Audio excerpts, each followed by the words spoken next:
the Finals MVP and the NBA championship and sent them home, and he's not going anywhere. When those two guys match up, it's a problem. Here are the dates. November 26th, must-see TV. December 19th, damn it, we gotta be there. January 29th, March 15th, it's gonna be must-see TV. You know Ant-Man is coming, and SGA is not going anywhere. Like my grandma say, they got old souls, baby. Love it. All right, we've covered a ton of games we're all looking forward to. But, UD, I want to start with you on this. What's the best matchup upcoming this season? Well, you know, I'm an East guy, so I'm going to stay out here in the East. And I'm looking back 2 years ago in the 2024 playoffs, and the series went 7 games with the Orlando Magic and the Cleveland Cavaliers. And I'm looking at the Orlando Magic team, and I've been saying a couple years that they're one player away. So is Desmond Bane that one player? Paolo Banchero, if we remember, Game 7 went for 38. Donovan Mitchell went for Game 7 went for 39 in that series. These two teams have made the improvements. They got the coaching. They went out and got Ball. They went out and got Hunter, where I really believe that's going to help them this season against bigger guards. When you look at what the Orlando Magic did, where they went to go get Desmond Bane, this is not a guy who only can stretch the floor and give Paolo Banchero and the other guys space, but this is also a guy who can run some point guard for these guys and initiate and get these guys into offense.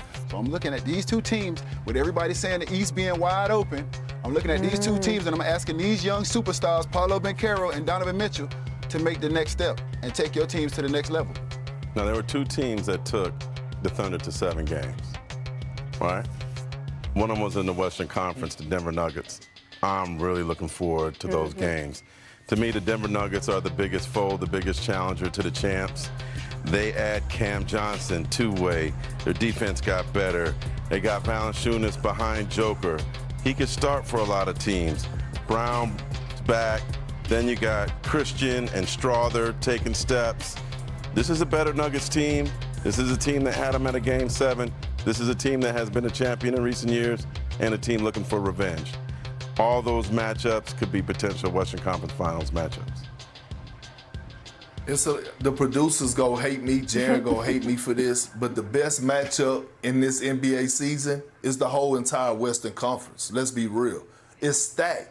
Every single game is going to matter in the Western Conference. No slow starts. No guys sitting out, because every single night you're going to have to strap your shoes up. So I'm looking at 2 teams in the West. I'm looking at the Clippers. I'm looking at the Lakers. It's always fun watching the battle of L.A. The Clippers are still known as the little brothers, although they got their new arena. How is Kawhi going to look? Is he going to be healthy throughout? We know how LeBron James is coming. Seems like he's excited about their roster and the moves that they made. We seeing skinny Luka. Ty Lue feels some type of way. He want to fly under the radar, but yet he'll call me on the phone and tell me, keep disrespecting the Spurs, and I'm going to show you. So I'm looking at that matchup, and I'm saying to myself, that's always one, but the entire Western Conference is going to be a battle and a brawl for it all every single night. Well, Perk, you know I'm going to talk about the Rockets, right? Mark, you know I'm going to talk about them. I'm excited for Rockets-Clippers, okay?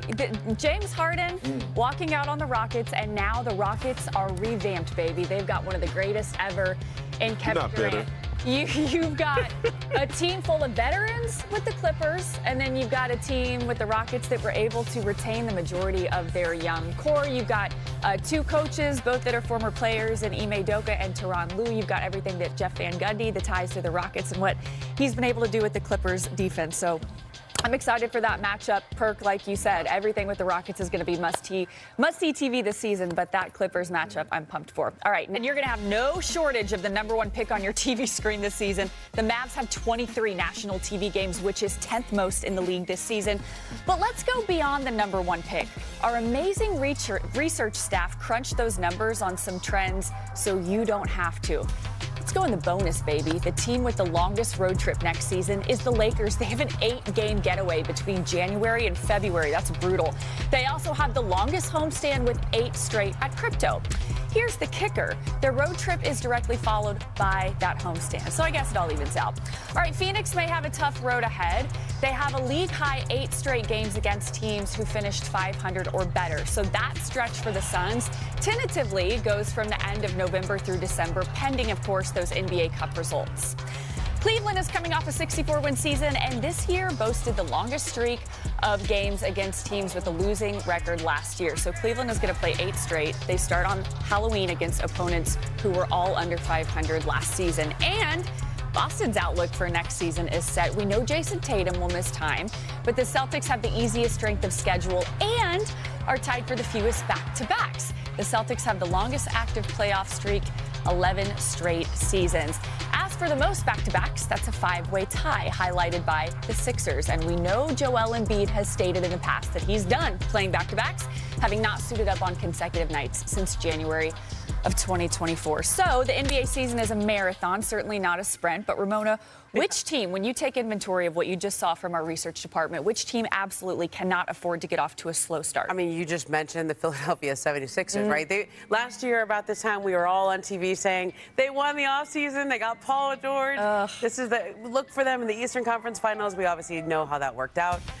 Joel Embiid got hurt. Paul George got hurt. And, Jared McCain had a nice season before he got hurt. They ended up with a lottery pick. That was the only salvaging thing here. But Joel Embiid, from what I understand, he had a surgery.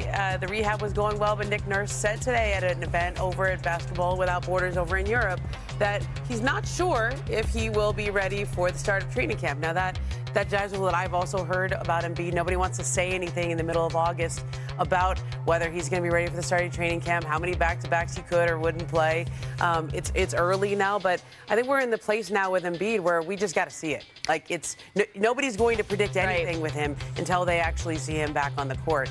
And I don't know, it feels like I've read that story before, especially with Paul George also recovering from it's always about surgery. injuries. May not be ready for the start of training camp. I've heard this before. I mean, look, I just left the nursing home a couple weeks ago from visiting my grandmother for her 90th birthday, and I saw Nicholas Batum and Chris Paul there. Okay, that's what we talking about. The old folks, the Clippers, the old folks, the Clippers, right? Think about the Clippers and think about they're the oldest team in the NBA. Right, and their time is now. When you think about Kawhi Leonard, James Harden, like they need to get it done. In the tough Western Conference, they don't have room to be sitting out. They don't have room really for guys to be injured. Every night is going to be a war. This is a team that I feel like needs to get off to a hot start and come out the gate swinging, because it could come down to the stretch and one game could keep you out of the play-in tournament to get into the postseason, or one game could keep you out of the 6th spot and get you into the play-in tournament. And I feel like this team needs all the rest that they can at the end of the season, so they need to be in that top 6. My choice is the Los Angeles Lakers, and it's because of what you said earlier, Perk. Every night out in the West is must-see TV. Every night out in the West is going to be a slugfest. When I look at the teams in the West, everybody got better. You saw what the Denver Nuggets did by going to get help for Joker, by going and bringing back the other guys that played there, by going and making a trade for Cam Johnson. You see what they did. You see what the Clippers did by going to get Bill. They bringing in Chris Paul. They went and got Lopez. They went and got Collins. You